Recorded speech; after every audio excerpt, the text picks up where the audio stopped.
Oi pessoal, sou eu, Angélica, de novo no canal Último Banco para falar com vocês de experiências, coisas que eu tenho vivido, e esse vídeo vai ser sobre como apoiar o seu filho na vida escolar, na vida acadêmica dele. Eu vou falar como mãe que tem criança com dificuldades para lidar com os estudos, eu vou falar como ex-professora, eu vou falar das experiências que eu pesquisei e ouvi de outras pessoas, dicas que eu reuni e que eu achei bacana. Oi, Rafaela, tá mostrando o seu livro que você riscou, né?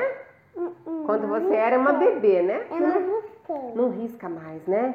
Primeira coisa, às vezes a criança não vai bem na escola porque também ela não vai bem com a vidinha dela. Às vezes ela não tem um mínimo de maturidade que ela deveria ter de acordo com a idade dela. Existe um autor, o Art Kuntz, ele descreveu 3 estágios para você alcançar a maturidade.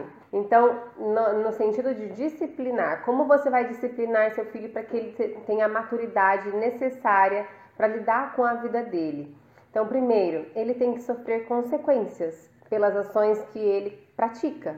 Então, dar consequências. Fez algo errado, consequência.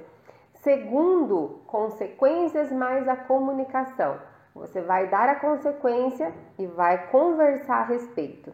E num terceiro estágio, ele mesmo vai lidar com as situações, vai lidar com a consequência sozinho, sem precisar conversar e sem precisar ser guiado para isso. Ela tende a amadurecer. Se ela sofrer consequências pelo que ela faz, se ela depois, no segundo estágio, sofrer consequências e ter uma conversa, e num terceiro estágio, sofrer consequências sem ajuda, sem conversa, sozinho, arcar com as suas consequências, a criança tende a amadurecer. Esse mesmo autor conta uma história do filho dele. O filho dele ia bem nas notas das provas, eles acompanharam, eram pais presentes, porém, no final de um semestre, aqueles pontos que eram por tarefa de casa, a criança não tinha. E eles não entendiam por quê. Até que eles perceberam que o filho fazia as tarefas com má vontade, não fazia direito, não fazia sempre, tinha vezes que não fazia. E aí eles foram conversar com esse filho e eles perceberam que o filho não via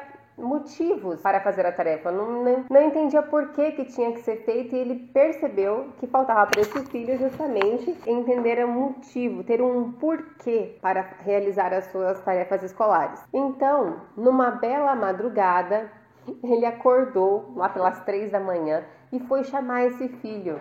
E esse filho, meu Deus do céu, tá de madrugada, pai, para onde o senhor vai me levar? Pegou esse menino e falou assim, vista-se e venha comigo. E foi de madrugada a um supermercado lá que abria 24 horas por dia e mostrou para ele as pessoas, os trabalhadores lá nas suas funções em plena madrugada. O menino morrendo de sono, olhou para aquilo e ele falou assim, quando você crescer, você quer empacotar na madrugada, todas as madrugadas da sua vida, ou você quer trabalhar num caixa de um mercado? Aí o menino começou a refletir e ele disse assim, essas pessoas provavelmente elas não tinham esse sonho. A vida conduziu essas pessoas para essas funções, mas não porque elas sonharam, porque a vida foi conduzindo e elas tudo bem, deram conta, trabalho super digno, excelente, tem um trabalho. Porém, se você quiser algo diferente, você vai ter que fazer por onde? Vai ter que fazer a sua parte. Você entendeu? E o menino disse,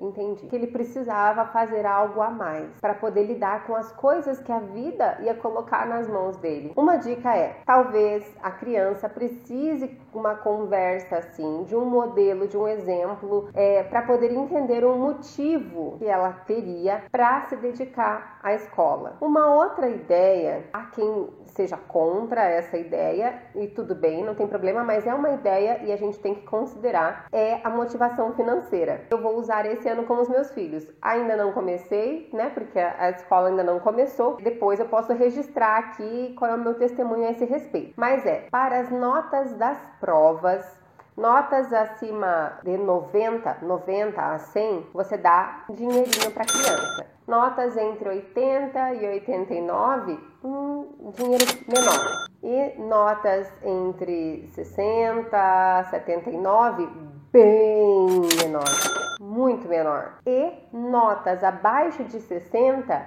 a criança lhe deve. Então, a ideia é que você concentre em um cofrinho o dinheirinho que surgir disso das provas, e aí no final do semestre se contabilize o que ficou, o que sobrou, né? Se a criança teve que te pagar ou não, se ela acumulou dinheirinhos. No final do semestre ela pode comprar algo que ela queira, um brinquedo, sei lá, o pai ajudar, e aí a criança vai ver quão vantajoso foi para ela acumular aquele dinheiro. E ela vai perceber que ela deve aos pais quando ela não se esforça na escola. Uma outra dica muito importante é elogiar, procurar pontos positivos para você colocar em evidência, não apenas os negativos. A gente tem de ver muito a parte ruim da coisa, mas a gente precisa buscar realmente, se você não tem esse olhar, procurar pontos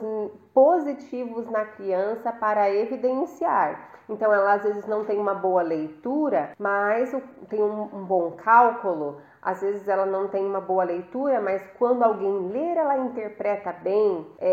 Ela não gosta de ler livros, porém ela é super generosa com os irmãos, com as outras pessoas da casa. Esses pontos precisam ser evidenciados.